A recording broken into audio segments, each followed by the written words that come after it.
তুমি ছাড়া আমার আর কোনো রব না, তুমি ছাড়া আমার কথা শোনার, আমার ডাকে সাড়া দেওয়ার দ্বিতীয় আমার কেউ না। তুমি মাফ করতে পারো, তুমি ক্ষমা করতে পারো, সব গুনাহ আজকে স্বীকার করলাম। স্বপ্ন হচ্ছে তিন ধরনের, একটা আল্লাহর পক্ষ থেকে, একটা শয়তানের পক্ষ থেকে, আরেকটা হচ্ছে নিজের পক্ষ থেকে। যেটা ভালো স্বপ্ন সেটা হয় আল্লাহর পক্ষ থেকে। ভয়ঙ্কর যদি কোনো দুঃস্বপ্ন দেখে থাকেন তাহলে এটা আল্লাহর পক্ষ থেকে নয়, এই স্বপ্নটা শয়তানের পক্ষ থেকে।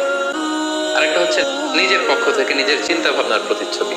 বোনদেরকে বলবো, লিতাসকুনু ইলাইহা, এমন ভাবে আপনি আপনার স্বামীর সামনে নিজেকে প্রেজেন্ট করেন যাকে আপনাকে দেখলে আপনার স্বামীর চোখ জুড়িয়ে যায়, হৃদয়টা প্রশান্ত হয়ে যায়, আপনাকে দেখলেই আপনাকে ভালোবাসতে মনে চায়, ঠিক কিনা?